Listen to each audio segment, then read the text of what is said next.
নিঃশব্দ যুদ্ধ, যেখানে বোমা ফাটে না, ট্যাঙ্কও নামে না, শব্দ শোনা যায় কেবল কিবোর্ডের। 2017 সালের পর হঠাৎ করেই বিশ্বজুড়ে নেমে আসে এক অদ্ভুত নীরবতা, যে চীনা হ্যাকারদের নাম শুনলেই প্রতিযোগীরা কাঁপত। যারা একের পর এক আন্তর্জাতিক হ্যাকিং প্রতিযোগিতা জিতে আসতো, তারা হঠাৎ করেই উধাও। আলো জ্বলছে, মঞ্চ তৈরি, কিন্তু সেই চিরচেনা মুখগুলো আর নেই। প্রশ্ন শুধু একটাই, তারা কোথায়? বিশ্ববিখ্যাত চীনা হ্যাকাররা হঠাৎ করে কোথায় হারিয়ে গেল? চলুন একটু পেছনে ফেরা যাক। Vancouver, March 2017। সাইবার জগতের ওয়ার্ল্ড কাপ বলা হয় এমন এক প্রতিযোগিতা, PWN 2WN। এখানে নিয়ম খুবই সোজা।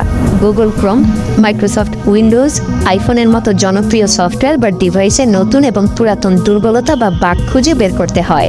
কোম্পানিকে জানাতে হয় যাতে তারা দ্রুত আপডেট দিয়ে সেগুলো সমাধান করে ফেলতে পারে। হ্যাকাররা পায় বড় অঙ্কের পুরস্কার। বহু বছর ধরেই চীনা হ্যাকাররা এই প্রতিযোগিতার তারকা। যে ইভেন্টেই নামে পুরস্কার তাদের হাতেই ওঠে। কিন্তু 2017 পর এই ছবিটা বদলে যেতে শুরু করে। এক একটা আন্তর্জাতিক ইভেন্ট শেষ হয় আর দেখা যায় চিরচেনা চীনের দলগুলো আর প্রতিযোগিতায় অংশ নিচ্ছে না। আমেরিকা থেকে ইউরোপ, সবখানেই এই একই অস্বস্তি ছড়িয়ে যায়। কি হচ্ছে চীনের হ্যাকারদের সাথে? কেন তারা উধাও? গোটা পৃথিবী জুড়ে প্রশ্ন উঠতে থাকে। এই নীরব সময়ে চীনের সবচাইতে বড় সাইবার সিকিউরিটি কোম্পানি কুইহো 360 এর সিইও ঝৌ হং ই একটা বক্তব্য দিয়ে আলোচনার কেন্দ্রে চলে আসেন। তিনি বলেন, বিদেশে গিয়ে স্কিল দেখিয়ে লাভটা কি? ওই জেতাটা নাকি খেয়ালি জয়, অর্থাৎ শুধু লোক দেখানো। তার মতে পৃথিবীর বড় বড় কোম্পানির যে সকল দুর্বলতাগুলোকে ধরা হয় তার দাম আসলে কয়েক লাখ টাকা নয়, বরং কয়েক বিলিয়ন ডলার পর্যন্ত হওয়া উচিত। এর কিছুদিন পরেই দেখা যায় চীনা হ্যাকাররা বিদেশি প্রতিযোগিতায় অংশ নেওয়া প্রায় বন্ধ করে দিয়েছে। মজার ব্যাপার হলো, এটা হ্যাকারদের ব্যক্তিগত সিদ্ধান্ত না, বরং সরকারের নিষেধাজ্ঞা আছে। অর্থাৎ বাইরের মঞ্চের দরজা বন্ধ হয়ে যায় চীনা হ্যাকারদের জন্য, আর খুলে যায় ভেতরের নতুন এক মঞ্চ। সেই নতুন মঞ্চের নাম টায়ানফু কাপ। আন্তর্জাতিক প্রতিযোগিতার বিকল্প হিসেবে চীন দেশেই সেটা আয়োজন করা হয়, আর প্রাইজ মানি মিলিয়নেরও বেশি। মানে সবচাইতে সেরা ট্যালেন্টকে খুঁজে বের করে আনার এক প্রতিযোগিতা। এই লঞ্চের খবর বেরোতেই নানা দেশের কপালে ভাঁজ পড়ে যায়। ইশারা স্পষ্ট, চীন হ্যাকিংকে ব্যবহার করে সাইবার যুদ্ধের জন্য নিজেকে প্রস্তুত করতে চায়। 2018 সালের নভেম্বরে চেংদু শহরে হয় প্রথম টায়ানফু কাপ।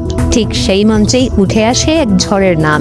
কুইহো 360 এর গবেষক কিচুন ঝাও দেখান কিভাবে শুধু একটা বিশেষ ওয়েব পেজ খোলা মাত্রই আইফোনকে দূর থেকে নিয়ন্ত্রণে নেওয়া যায়। উইন্ডো খুলতে হয় সাফারি ব্রাউজার দিয়ে, তারপরে অপারেটিং সিস্টেমের গভীরে লুকানো ফাঁক দিয়ে পুরো ডিভাইসকেই গ্রাস করা যায়। ব্যবহারকারী বুঝতেই পারে না, কোনো সতর্কবার্তা ওঠে না, তবুও মাইক্রোফোন, ক্যামেরা, লোকেশন, মেসেজ সবকিছু এক অদৃশ্য হাতে চলে যায়। এই এক্সপ্লয়েটের নাম দেওয়া হয় কায়োস, কারণ এটার প্রভাবই বিশৃঙ্খলা তৈরি করে। এমন এক্সপ্লয়েট কারো বাজারে গেলে মিলিয়ন ডলার পাওয়া যায়। অপরাধ চক্র বা কোনো রাষ্ট্র চাইলে হাজার হাজার মানুষের ফোনে এই নজরদারি বসিয়ে দিতে পারে কায়োস হ্যাকিং সিস্টেম কিনে। এরপরে কি হয়?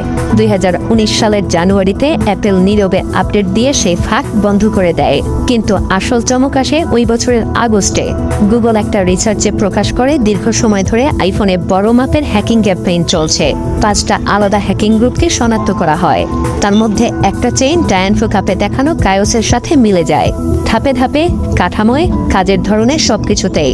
অর্থাৎ মঞ্চে যে ডেমোটা দেখা যায় বাস্তব জগতে সেটাই ব্যবহার করে নজরদারি চালানো হয়। পরে মিডিয়া অনুসন্ধান, গুগলের টেকনিক্যাল নোট আর অ্যাপেলের সময়রেখা মিলিয়ে বোঝা যায় প্রধান টার্গেট ছিল শিংজিং এর উইঘুর মুসলিমরা।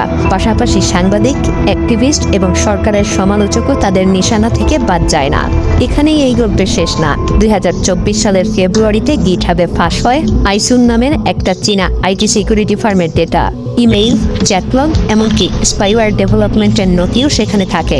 ফাঁস হওয়া কাগজপত্রে দেখা যায় তারা সাইবার স্পাইং টুল বানায় এবং সেগুলো সরাসরি সরকারি সংস্থা এবং চাইনিজ মিলিটারিদেরকে দিয়ে দেওয়া হয়। এমনকি চুক্তিপত্রে প্রতিটা হ্যাকড মেইল ইনবক্সের জন্য নির্দিষ্ট ফি-এরও উল্লেখ পাওয়া যায়। এমনকি 2024 সালে মার্কিন ট্রেজারি ডিপার্টমেন্টে চীনা রাষ্ট্র সমর্থিত হ্যাকাররা অনুপ্রবেশ করে, সংবেদনশীল নথি চুরি করে।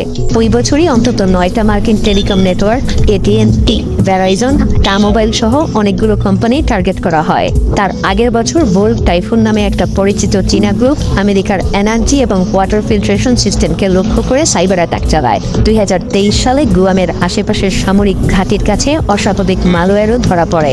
বিশেষজ্ঞদের পর্যবেক্ষণে জানা যায় এই গ্রুপগুলো বহু বছর নীরবে ভেতরে অ্যাক্সেস নিয়ে রাখে আর সময় এলেই আঘাত করে।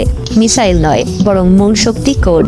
বিস্ফোরণের প্রচণ্ড শব্দ নয়, বরং ব্রিজের নিঃশব্দ স্রোত। এক ক্লিকে ব্যাংকের দরজায় গোলযোগ, আরেক ক্লিকে এয়ারপোর্টের সিগন্যাল অচল, আরেক ক্লিকে বাজারে আতঙ্ক।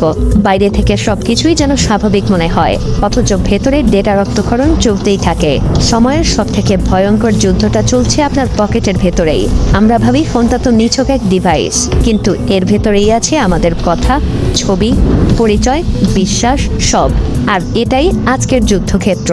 তাই কৌতূহলী থাকুন, সতর্ক এবং সচেতন থাকুন।